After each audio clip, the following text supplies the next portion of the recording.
Yeah, there's got to be some learnings and some key takeaways to kind of, keep progressing ourselves. But, back to your point about, I don't know how parents have been raising children. I mean, my children are now in their late 20s.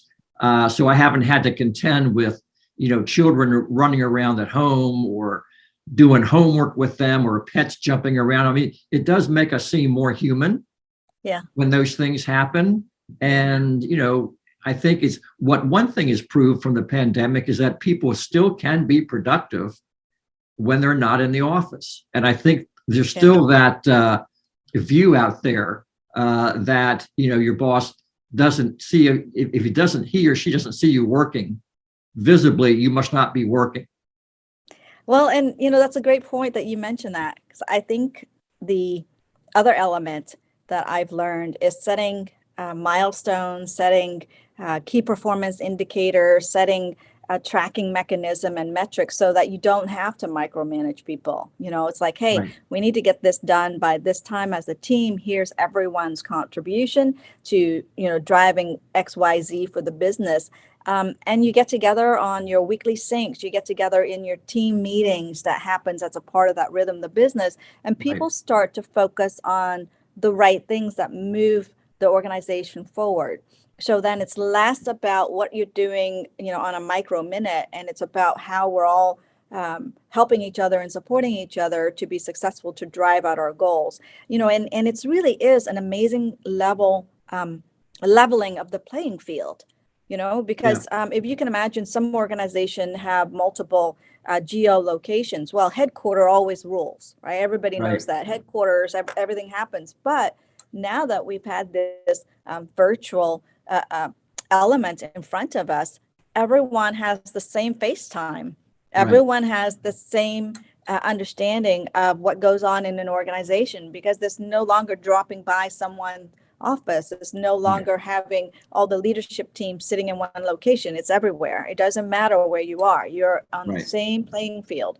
And I actually love it. I think it's like all of these advantages that came out of COVID that I think years down the road, there's going to be tons and tons of research paper and case studies around.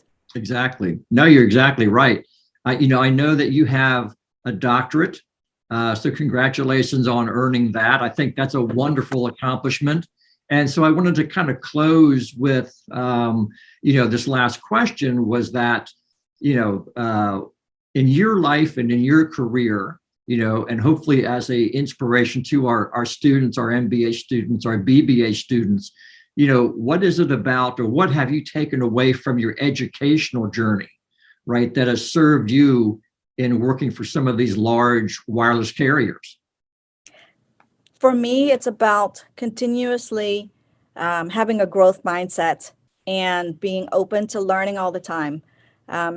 For me, every role I'm in, I use what I've learned in the previous role, but I'm also looking at how I'm going to grow in my current role and learn from people around me. So it's not so much as the academic acronyms, but it's really about the mental ability to listen to others and really understand how things are from their point of view, and learning from that conversation to come out and have your own perspective. Because I always think, if I come into the conversation and I leave it with the same opinion, I don't know if I did myself justice.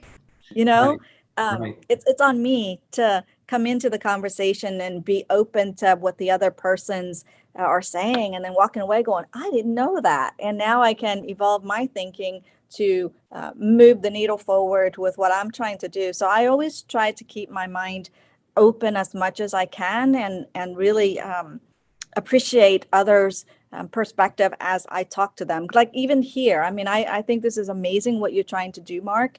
And I think the university is going to produce really amazing individuals out there that are going to have all of these academic insights, but to be able to use it in whatever business environment that they want to go into, I think it's just amazing. And I'll share a short story about education and how my whole life has really been revolving around that learning experience and that inquisitiveness around what I can learn from others. Sure. Being traditional Asian, as I'm sure a lot of your audience can relate, your parents say you're either a doctor or an engineer, right? Right. It's like Right. an entire lifetime already mapped out for me. And I look back, and as much as I disliked that, I have to say my parents weren't wrong. They were very well, I think, cognizant of what education can do for me, in my lifetime. And Right. my first degree was in electrical engineering, which I like math and science, but I wasn't really an engineer. Right. However, I didn't let that element of my like and dislike deter me from getting an electrical engineering degree, because it's foundational. It's Hmm. foundational to so many other things, regardless of what we all want to do in our lives. And for me, it was definitely true. And I did eventually find my passion in business and in marketing, but it was by going to a big company and learning all the different facets of what they do. And telecom gave me that avenue to explore. And it's about creating and building something great from an engineering point of view, but also understanding that it's the business that actually drives the market adoption. It's Hmm. understanding how do you do sales and marketing in order to generate return on investment. Otherwise, why do you create something if you're not in it?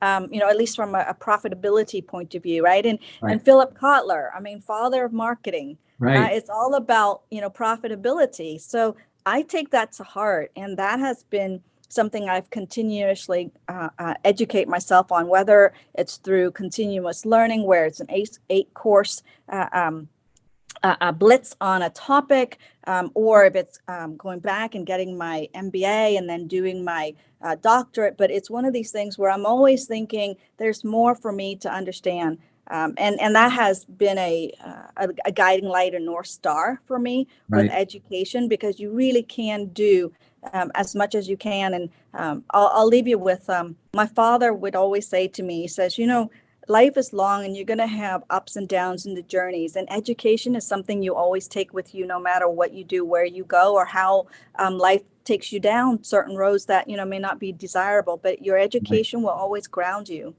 Right. And that's something that no one can take away from you, right? You've Yes. always got that, and it's always a part of you, no matter where you Yes. are. Exactly. Great. And that has stuck with me for a long time. And I know your students are, going to have their life moments like everybody, right? It's just Right. human to have ups and downs. But you're absolutely right. Education is something that you always have with you. You can always be proud of with your accomplishment and achievement. And no matter where you go, it's a badge of honor, I feel. Great. Inspirational thoughts, Kim. Thank you so much. I really do appreciate that. And, we've been speaking with Kim Chow today, who is let me just make sure I have it right, Vice President for Business Marketing, right, at T-Mobile. Yes. So we wish you, go ahead. No, I appreciate being on your podcast. I admire you greatly. I love what you're doing for the school, and getting students to be aware of what all they can do with their education is so important. So thank you for doing these things, and I know you inspire others there. So I'm just in awe of you and what you do, Mark. Great. Well, thank you so much, Kim. It really has been a pleasure getting to know you better, learning from your experiences, something we can all take away from this podcast. So Kim, again, thanks so much for being part of it, and continued success to you. No worries. Thanks again, Mark. Have a Thanks great again. day. Thank you. You as well.